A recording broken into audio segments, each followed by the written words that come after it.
Olá, galera da Arsenal Brasil. Arsenal 5, Sheffield United 0. E quem te disser que estava esperando um dia tão tranquilo, tão fácil assim, tá mentindo, né? Assim, o Sheffield é um time fraco, mas ele estava normalmente vendendo suas derrotas caro. Hoje eles foram contra a gente, mais ou menos o que fizeram eles tomar 8 do Newcastle. A gente fez, acho que até uma quantidade parecida de expected goals com o Newcastle. 3.2, né? Então, eu diria que não foi 8 por detalhes. Poderia ter sido 7, 8 tranquilamente. O Sheffield não teve nenhuma chance. Mas eu acho que a gente fez o jogo ser fácil. E é sobre isso que a gente tem que falar nessas horas. O time relativamente rodado, né? A gente viu aí as introduções de. O Nketiah eu não considero rotação, porque Jesus está machucado, então ele tecnicamente está jogando como titular mesmo. A gente viu, na verdade, a rotação de 3 jogadores. O Kivior, no lugar do Gabriel, o Havertz no lugar do Odegaard e o Smith Rowe no lugar do Jorginho, por assim dizer. Da última partida, pelo menos. Então, 3 alterações aí. Eu acho que entre Tomiasso e Zinchenko é muito mais o adversário que vai ditar qual dos dois vai jogar ali na esquerda. Para esse jogo, claramente o Zinchenko era o mais adequado. O Zinchenko fez uma excelente partida, é bom dizer.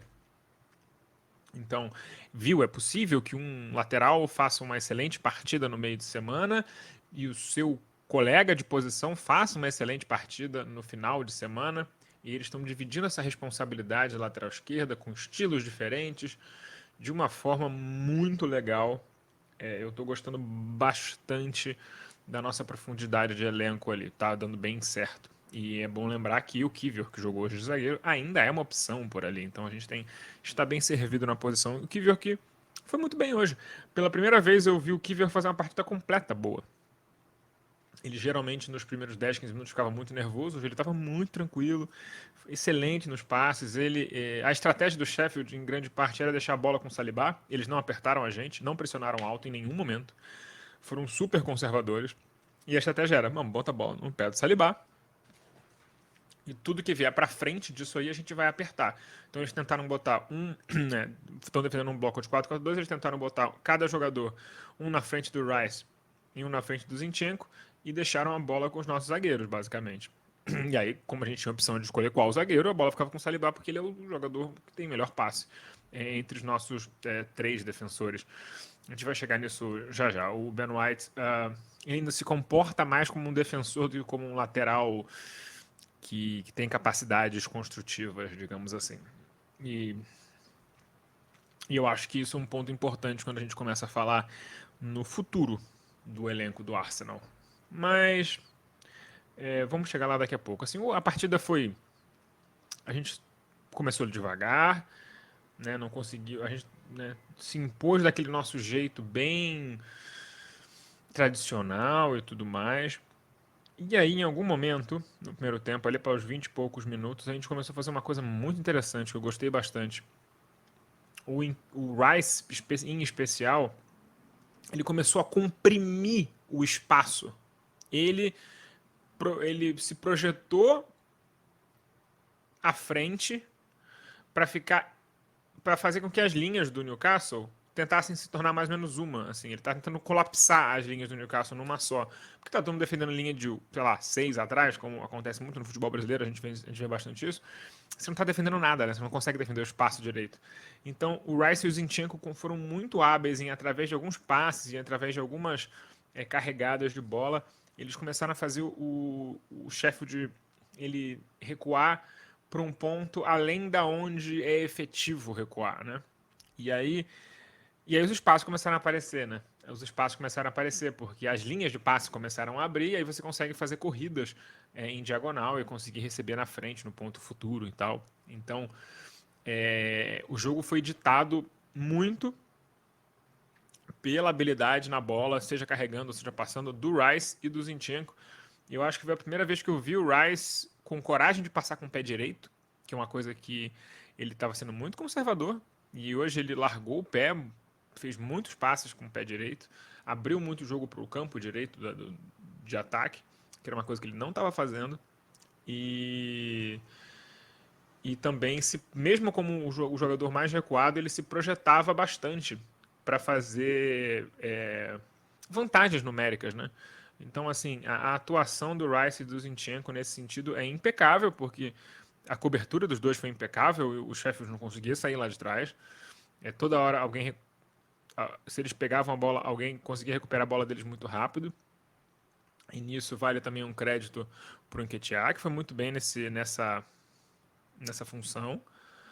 E para o Martinelli, que novamente, o Martinelli é uma loucura, porque ele, além de ser um dos melhores atacantes do mundo, ele ainda é um dos melhores defensores, né? Ele é um cara muito completo, ele tem um motor enorme, ele corre muito, ele é muito rápido e muito resistente, né? O que é incomum, né? Não é todo dia que você vê um jogador que tem todas as valências físicas num homem só, né?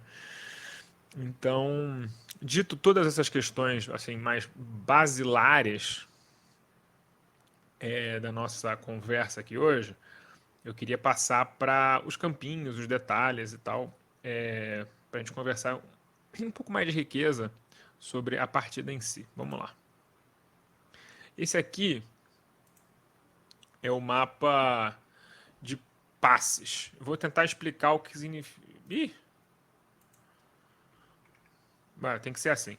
Esse aqui é o mapa de passes. Eu vou tentar explicar. Quanto maior a bolinha do jogador, maior foi o volume de passes. Quanto mais escura a cor, mais passes mais passes perigosos aquele jogador fez.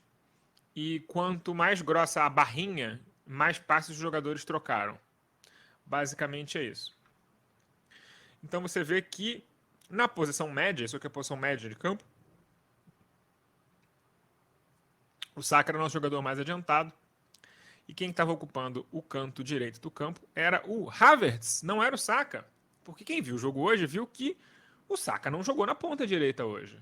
O Saka jogou quase que o tempo todo na posição do Odegaard. E o Havertz jogou na posição do Saka. O Havertz jogou hoje de right winger. Ele era um ponta direita que às vezes ia para o centro tentar fazer alguma coisa. Mas a função principal do Havertz foi jogar mais ou menos, sabe como quem jogaria nessa situação? O William, que a gente contratou lá atrás. Quando ele foi contratado, o Arteta falou exatamente isso sobre ele. Não, ele é um jogador que ele segura o espaço do campo muito bem e permite que a gente seja criativo. A contratação do William deu 100% errado, mas inclusive porque ele não conseguia fazer isso. Mas o Havertz fez isso muito bem hoje. Ele fez a função de guardar o espaço para permitir que o Saka jogasse. O Saka teve uma partida bem interessante hoje. Eu gostei bastante de ver o Saka solto em campo, né? Ele muitas vezes foi tabelar com o Martinelli, trocava espaço com o Smith Rowe.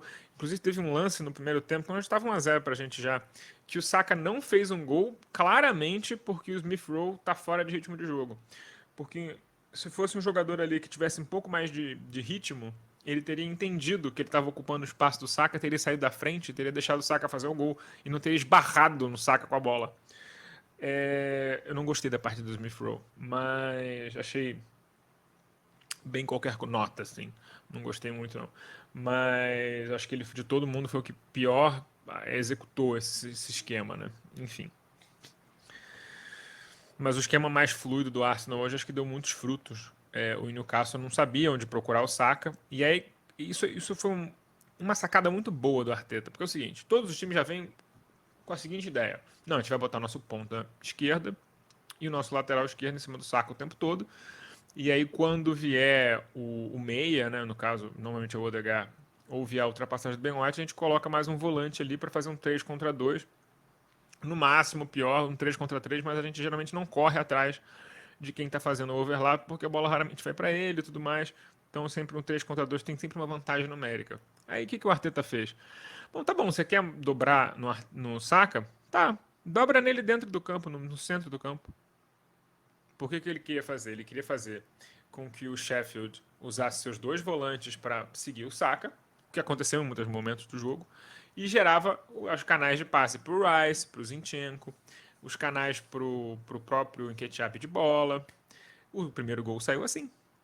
O Saka vem para dentro, vai para fora, os caras ficam sem saber para quem seguir, e o Rice fica com um espaço enorme para passar a bola para o Nketiah em cima daquele zagueiro que era do Arsenal, o Aaron Trusty, que é horroroso. Ainda bem que a gente vendeu ele. Esse time do Sheffield é bem fraquinho.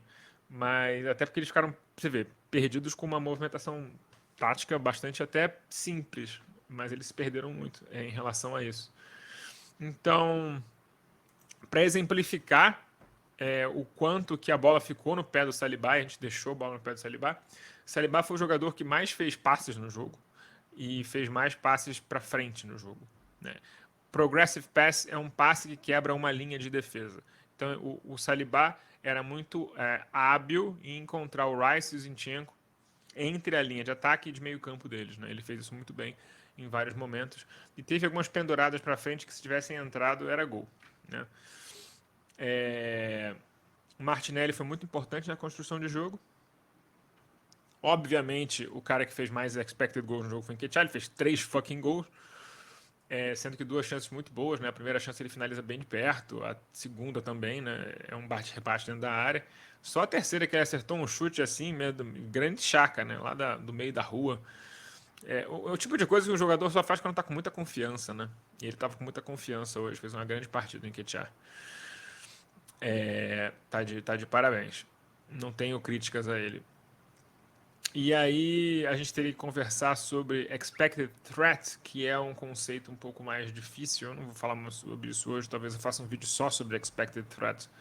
Mas aí mostra como é que o Zinchenko é um jogador que o passe dele sempre cria algo, né? O expected threat é como o seu passe aumenta a chance da próxima ação ser uma ação de perigo.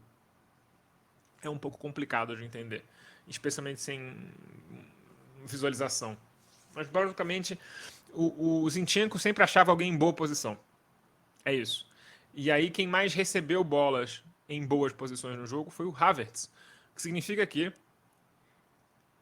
ele está fazendo pelo menos parte do trabalho dele muito bem. E aí teve um comentário, eu não vou lembrar de quem é, no último pré-jogo, que falou uma coisa que eu concordo 100%, mas que é um paradoxo. Ele falou assim: você quer ver o Havertz jogar bem? Senta ele numa sala, coloca um vídeo do Thomas Miller e fala assim: filho, é isso aqui que eu quero que você faça. Mas é exatamente aquilo que a gente quer que ele faça. O Kai Havertz, em grande medida, foi contratado para atuar como essa espécie de Raumdeuter, né, o buscador de espaços, que é uma função que foi batizada em, digamos assim, homenagem à função que o Thomas Müller faz em campo, que ele é um cara que joga de meia, joga de ponta, ninguém sabe muito bem se ele tá de meia ou se ele tá de ponta, ou se ele tá de atacante, ou se ele tá de volante. Ele tá lá. E ele tá sempre no lugar certo. A diferença fundamental entre os dois é a produtividade, né? O Thomas Müller é um jogador que ao longo da sua carreira sempre fez muito mais gol e assistência do que o Havertz. Lógico, isso pode clicar em algum momento para ele, espero que clique, porque ele é jogador do Arsenal. Mas a função dele é mais ou menos essa. E ao menos nesse jogo, embora ele particularmente não tenha feito nada com a bola bom, ele pelo menos permitiu que o Saka fizesse uma partida muito boa e muito diferente do que normalmente o Saka faz, e ajudou a criar os espaços para o time progredir. E isso, para mim, não vale 50 milhões, mas vale dizer que ele jogou bem. Né? Enfim, tem uma diferença aí entre as duas coisas. Isso fica muito claro no outro mapinha que eu peguei. Deixa eu. Peraí. Esse mapinha aqui é o mapa de distribuição de passe. Quanto maior a barra, mais foi a direção de passe. Quanto mais escuro, maior a frequência. Né? Quanto maior a barrinha, mais longo foram os passes. E quanto mais escuro, maior a frequência desses passes. Então você pode ver que o Havertz fez uma partida onde ele basicamente reciclou a bola para trás. E o Rice fez uma partida onde ele basicamente acionou o Havertz o jogo inteiro. E aí você vê um cara como o Zinchenko que basicamente fez. Ou ele estava reciclando a bola, ou ele estava criando algo, né? Tentando criar algo, acionar o Martinelli em grande parte, assim. E o Saka teve uma função, que a função do Saka foi basicamente puramente ofensiva. Eu achei isso muito legal. O Saka teve uma partida muito livre e ele foi uma. Assim, é muito louco. Ele saiu do jogo sem nenhuma assistência, sem nenhum gol. Mas ele saiu de campo tendo sido uma peste o jogo inteiro, sem fazer muita coisa, só por estar no lugar certo e ser perigoso, sabe? Ele atrai tanta gente que ele deixou o resto do time todo livre. Então, assim, eu achei uma partida muito boa do Saka, bastante altruísta, né? Ele teve que sempre estar cedendo espaço e tal. Teve alguns lances que claramente poderiam ter ido melhor se tivesse um pouquinho mais de entrosamento com o Havertz. Às vezes ele passava, o Havertz não entendia, o Havertz passava, ele não entendia, o Ben White não entendeu nenhum dos dois. Eu não tô achando o Ben White ofensivamente muito bom ultimamente. É, e aí, e aí, quando você olha pro gráfico, tem outra coisa que me incomoda no Ben White. Olha onde está o Zinchenko, olha onde está o Ben White. Pra gente conseguir sufocar melhor o adversário, o ideal seria que o nosso lateral direito fizesse a mesma coisa que o Zinchenko faz. E eu acho que isso é possível. Tanto que o Tomiasso fez quando ele entrou em campo. E eu até falei nos comentários lá do Twitter. Zinchenko está em campo e quem está invertendo o meio campo é o Tomiasso. Guardem essa informação. Guardem essa informação por causa disso. Eu tô falando há um tempo que eu acho que o Ben White é um jogador que está pela bola 8 nesse elenco, que ele faz muitas coisas boas, mas ele deixa de fazer algumas coisas que o Arteta em algum momento vai dar como inegociável para o esquema de jogo dele avançar para uma próxima fase. E eu acho que isso, o posicionamento médio dele em campo, o posicionamento basal dele em campo, ser muito mais conservador do que o próprio Tomiasso faz quando joga para lateral direito ultimamente. Isso vai ser uma coisa que vai cobrar ele. Eu acho que já estaria cobrando não tivesse o Timber sem uma perna. Inclusive, acho que o Timber foi contratado para isso, para fazer essa sucessão do Ben White. Que é engraçado, porque teoricamente eu acho que o Ben White teoricamente tem as ferramentas para fazer isso bem, mas ele nunca fez, nunca, talvez não se sinta confortável, enfim, não consiga. Tô sentindo que vai ser outra temporada de meu inglesinho está sendo injustiçado. Agora vai ser a versão Ben White pegando o banco pro Timber em 2024, 2025. Mas enfim, isso é um problema pro Arsenal de amanhã. Né? O Arsenal de hoje fez uma partida muito diferente. Eu achei que isso, acima de tudo, foi uma visão que o Arteta quis colocar do tipo, olha, eu tenho jogadores diferentes em campo, eu vou jogar de um jeito diferente. Eu gosto dessa filosofia.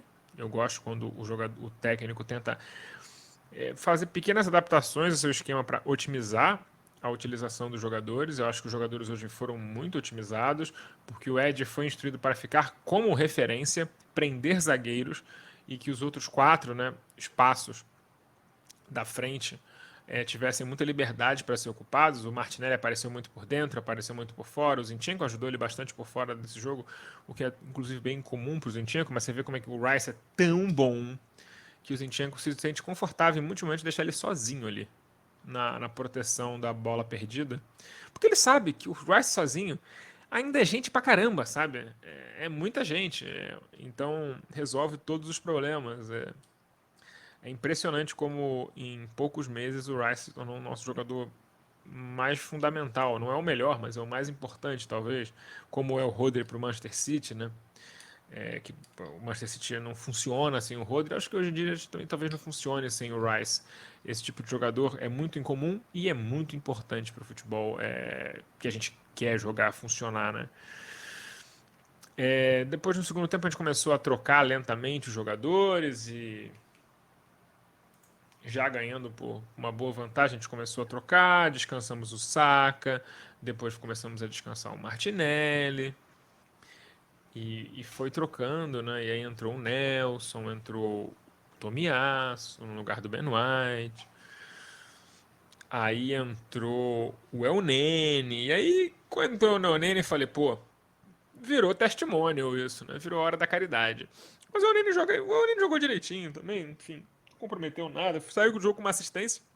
Porque o gol do Tomiasso foi assistência do El Nene. Então o El Nene tem mais assistência no campeonato do que o Enzo Fernandes do Chelsea. Fato real. Muito doido, né? O Fábio Vieira fez um gol de pênalti, né? Que ele próprio sofreu e foi um pênalti, foi um lance muito esquisito, porque assim, o cara do Sheffield deu mole e o Fábio Vieira ia roubar a bola, o cara perdeu o tempo da bola, enfiou a chuteira no meio do calcanhar do Fábio, dentro da área. É pênalti. O VAR, não, vem cá, olha na tela, você tem certeza que você quer dar esse pênalti? É só uma chuteira entrando por dentro do calcanhar do rapaz, dentro da área, mas assim, o que é dentro, não é mesmo? Dentro é uma questão situacional, né? Porque às vezes você tá dentro, mas para quem tá dentro você tá fora. Fizeram de tudo para não marcar o pênalti, mas no final marcaram o pênalti, o próprio Fábio Vieira foi pra bola, o batedor seria o Ed, o Fábio chegou para ele e falou, pô, deixa eu bater. O Nketiah falou, já tenho três, pode bater. Ele deu entrevista falando sobre isso, eu não tô inventando essa conversa. Falou, já tenho três, pô, pode bater aí. Porque o Vieira queria muito fazer um gol porque o filhinho dele vai nascer e tal, queria fazer a comemoração e tal. Bacana, acho legal pra caramba. E depois, nessa mesma entrevista, o Nketiah até falou que um momento foi muito especial para ele, porque ele perdeu uma tia muito querida no mês passado.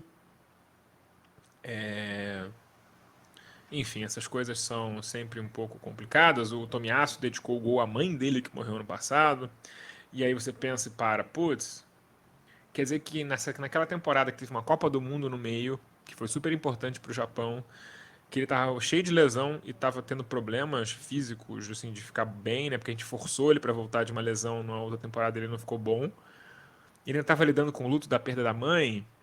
Acho que isso explica bastante das atuações do Tomiasso temporada passada terem sido uma bela porcaria, né? E agora que ele tá num lugar de cabeça melhor, um lugar de corpo melhor, ele tá voltando a jogar, voltou a jogar no nível que a gente se acostumou com ele na temporada inicial dele pelo Arsenal, né? Às vezes tem muita coisa que a gente não sabe que acontece com os jogadores. E isso pode definir uma carreira. E acho que não é o lugar do torcedor, a não ser que isso seja revelado pelos jogadores, ou enfim, de alguma forma, não é acabar do torcedor ficar pensando se tem uma coisa errada na vida do cara. Mas depois que você descobre isso, você fica assim, pô, parra, né? Pesado. Não é uma coisa trivial. E, e quando, enfim, os jogadores, acho que a gente tem que lembrar, acho que muitas vezes quando a gente critica qualquer jogador, e eu critico vários, tô sendo Tô sendo apedrejado nos comentários por ter criticado o Odegaard em vários momentos recentes e tudo mais.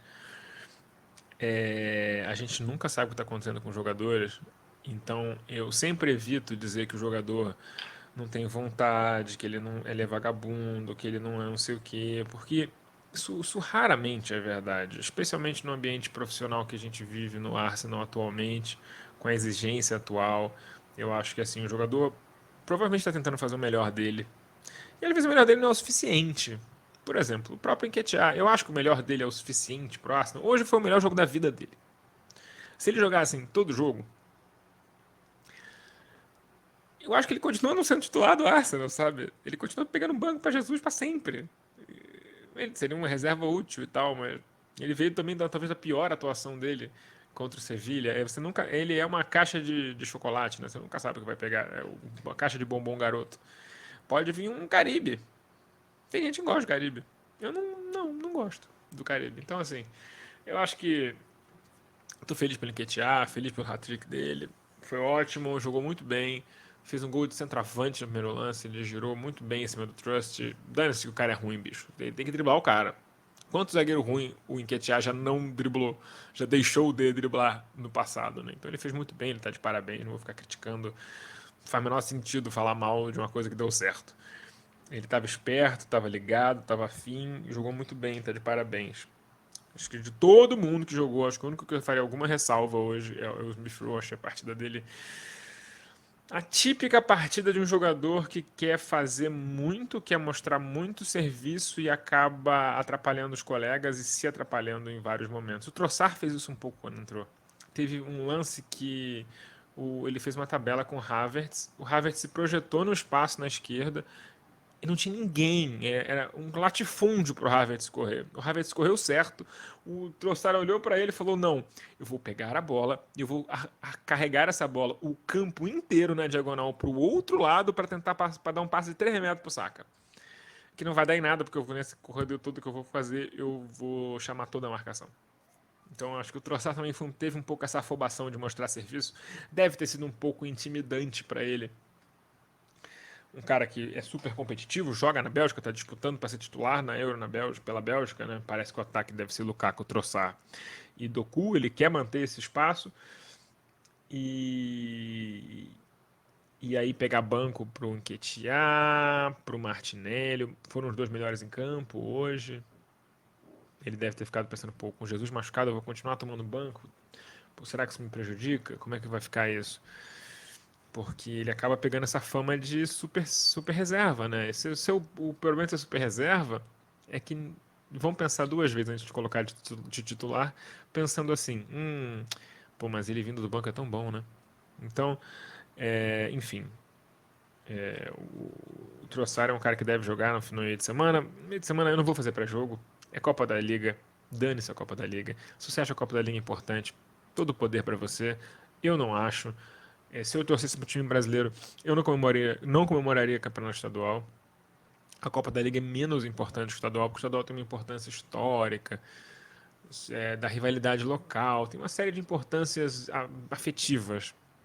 A Copa da Liga nem isso, é um campeonato artificial criado nos anos 80, que vai ser recortado agora com o aumento da Champions League, a Copa da Liga vai reduzir, então é um campeonato descartável que está aí só para preencher calendário. Se você se importa com ela, parabéns, eu não me importo. Não vou fazer pré-jogo, talvez eu faça um pós-jogo, mas não garanto que eu faça um pós-jogo, não garanto nem ver o jogo, porque eu tenho mais o que fazer da vida. Então, com certeza Newcastle away no final de semana é jogo importante, vamos fazer a cobertura completa, beleza? Então, valeu, galera. Tá avisado. Eu gostaria de me estender mais sobre esse assunto aí do Havertz, no lugar do Odegaard, o que deu certo, o que deu errado. Mas também, se vocês não quiserem ouvir também, tudo bem. Me deixem nos comentários, porque assim, eu tenho a impressão que qualquer noção de falar bem do Havertz e qualquer coisa que eu falo mal do Odegaard é recebido com ouvidos moucos por boa parte de vocês. Vocês não têm interesse nesse conteúdo, vocês não têm interesse em ouvir como eu vejo o elenco e o time caminhando para frente, o que pode passar pela cabeça do Arteta. Eu não duvido que centralizar o Saka seja algo que passe pela cabeça do Arteta, por exemplo, mas se vocês não quiserem ouvir isso, porque isso certamente, se o Arteta resolver que o Saka é o meia pela direita, você pode ter certeza que ele vai vender o Odegaard no dia seguinte, porque o Saka é muito melhor do que o Odegaard, onde ele quiser jogar. O Saka provavelmente é o melhor jogador do time em todas as posições do campo, menos zagueiro. Eu acho que o Saliba seria melhor zagueiro do que o Saka, mas ele seria o melhor lateral direito, seria o melhor lateral esquerdo, ele seria o melhor volante, ele seria o melhor ponta, ele seria o melhor centroavante. Então, assim, o Saka joga onde ele quiser. Se ele quiser jogar por centralizado, se ele tiver chegado com o quarteto e falado, olha, eu acho que eu quero ser meia, eu acho que esse negócio de ser ponta não tá dando certo. Eu fico muito isolado. Quando eu fico isolado, eu fico muito previsível, eu fico muito manjado, eu não sou tão rápido. Eu tenho, enfim. Se isso for uma coisa que o Arteta quer e o Saka quer viabilizar, o Odegaard vai ser vendido. A gente vai procurar um ponta que combine melhor com esse estilo, um outro Martinelli, um cara que estique o campo e tal.